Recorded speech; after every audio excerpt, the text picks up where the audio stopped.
لما عملت الحلقة بتاعة الجزيرة السودان واللبس المصري اللي المفروض يتكتب لبس مصري، لان كل المراجع بتكتب ان لبس مصري، ومش معنى ان انتوا لبستوه ان انتوا ده يبقى تبع حضراتكم او تبع الحضارة بتاعتكم. لا، حتى لو هي مرحلة عدت على السودان فيتكتب ان هو ستايل مصري مش تبعكم. لا يرمز لكم، انتوا لكم رموز تانية وليكوا اشكال تانية. ففي استاذة اللي اسمها اكس نزلت لي الرسمة دي، الملكة اماني ريناس، وده اللي انا قصدي عليه، ان انتوا يا جماعة مش عارفين اثاركم ولا تاريخكم ولا ملكاتكم. اللي قدامكم دي مش اماني ريناس، دي امي ريدس، اميريدس او امونريدس او امنريدس الاولى والتانية. مين امنريدس الاولى والتانية؟ دول الملكات اللي كانوا موجودين في عصر الاسرة ال25، كانوا زوجات الاله امون، وده كان لقب بياخدوه في المرحلة دي علشان المصريين يرضوا عن وجودهم. ازاي؟ المصري القديم كان مؤمن بايه؟ بالفكر الديني. الفكر الديني لو انت سيطرت عليه انت سيطرت عليه، لكن لو انت حاربته مش هتكسبه. المصري القديم والحديث عمرك ما هتكسبه بحرب، هتكسبه بالدين، هتكسبه بالعاطفة، لكن عمرك ما هتكسبه بالحرب. التاريخ هو اللي قال لنا كده، واحنا لغاية وقتنا هذا عايشين بذلك. الحرب هتخسر. فالإخوة الكوشيين لما دخلوا مصر اخترعوا، مش اخترعوا، يعني هم خدوا اللقب ده لان هو كان موجود من قبلهم، بس هم زودوه قوي من الناحية الدينية، اللي هو الزوجة الإلهية للإله أمون. منصب كانوا بياخدوه.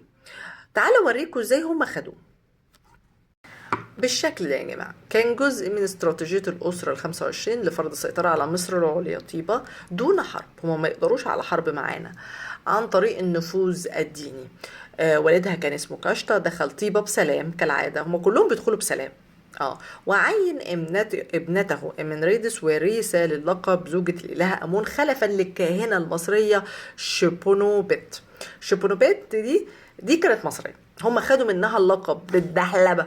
المهم الأستاذة طبعا دي الشيبونيت دي المصرية تبنت امنريدس، فبقت هي كمان أعلى منصب نسائي في مصر يجمع بين الدين والسياسة ويمنحها سلطة كبيرة على المعابد، والثروة بتاعتها كمان تزيد. المهم زي ما انتم شايفين اثارها مقبره كبيره في مجمع معبد المتحف بمدينه الكرنك، معبد الدير البحري، شاف نقوش بتاج الاله موت تحمل رمز القوه مثل الصولجان والعنخ. لاحظتوا حاجه؟ لاحظتوا ان مفيش سيره السودان خالص في الموضوع. هي لا اتدفنت في السودان ولا عاشت في السودان ولا تم تقديسها في السودان، هي مصريه. ولابسه كمان لبس الاله موت، الاله موت مصريه، ورمز العنخ والصولجان ده كله مصري. وزي ما انتم شايفين دفنت في مقبرة العساسيف في طيبة، وخلفتها بالتبني ابنة أخيها الملك طهاركا اللي هي أمنريدس الثانية. طيب تعالوا أوريكم حاجة كمان. أدا هو أمنريدس الثانية. موقع قبرها غير معروف لغاية دلوقتي، ممكن تكون مع باقي كاهنات أمون من الأسرة ال25. يعني هم مدفونين في طيبة، يبقى مصريين تبع الحضارة المصرية. المهم تعالى اقول لكم على حاجة حلوة قوي. سألته على اللبس بتاع منريدس الأولى والتانية، قال إيه؟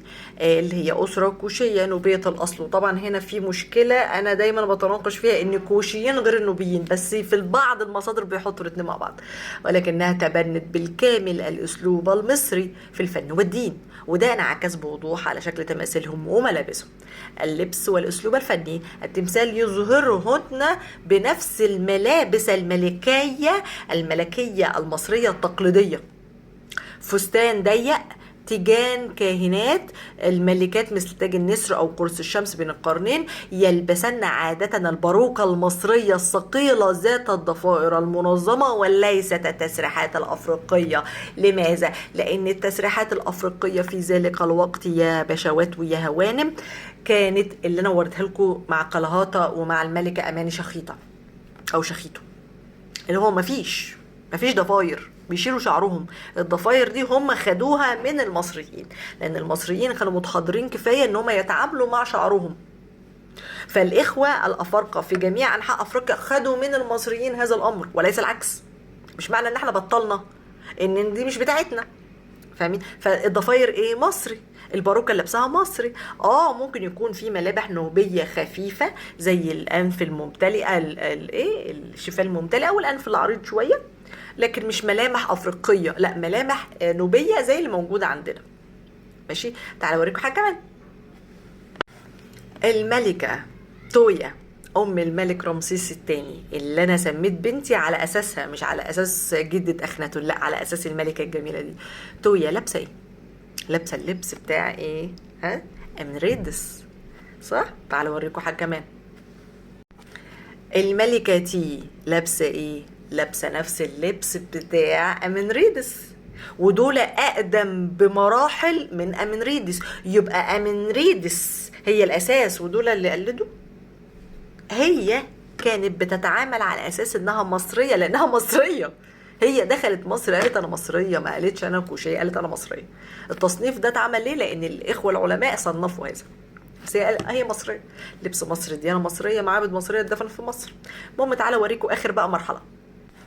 الملكه كليوباترا السبعه لابسه نفس اللبس المصري. يبقى هم بيلبسوا لبسنا، فبالتالي حضرتك ما اروحش الاقي في اليونان لابسين اللبس ده يقولوا لي ده يوناني، علشان الملكه مثلا دي مثلا يونانيه مثلا، اصولها هي مصريه برضو، عشان كده يلبسوا بقى هم ويجوا يعملوا حفله ويلبسوا اللبس ده دون ذكر ان ده لبس مصري. طب هل احنا عندنا ينفع نلبس لبس روماني ويوناني ونقول عليه مصري؟ ما ينفعش. الدول الحضاريه بتتعامل باحترام، ما ينفعش، كل واحد عارف حضارته. فبالتالي ده كان قصدي. الاستاذه بقى اماني ريناس اللي انتوا جايبين لي بقى اسمها ومش عارفين هي مين، تعالى اوضحها لكم. في لبس كبير، في لبس كبير بين اسمها امنريدس واماني ريناس، خصوصا الاثنين ملكات من اصل نوبي او كوشي، ولكن الحقيقه انهم مش نفس الشخص ولا من نفس العصر. يبقى انتوا مش عارفين فعلا يا جماعه، حضراتكم دي حقيقه مش عارفين، والله ما بهزر، مش عارفين حاجه وبتاخدوا اثارنا شاهد علينا. طب ازاي؟ ما هي دي اثارنا اللي انتوا بتستشهدوا بيها، دي اثارنا، واحنا عارفين تراثنا كويس قوي. فانتوا امتداد ولستم الاصل. فبالتالي يا استاذه اكس اعرفي الاول الفرق ما بين اماني ريناس وامنريدس، واعرفي مين امنريدس، واعرفي هي ليه لابسه كده، عشان هي كانت مصريه. لكن التصنيفات دي بيعملوها عشان بس ندرس المرحله، لكن هي مصريه واتدفنت في مصر وكل حاجه خاصه بيها في مصر. هي ذات نفسها تخلت عن المنطقه، والدليل على ذلك انها ما اتدفنتش عندكم، ما عاشتش عندكم، ما قعدتش في معابد امون اللي عندكم، لا قضت حياتها في مصر.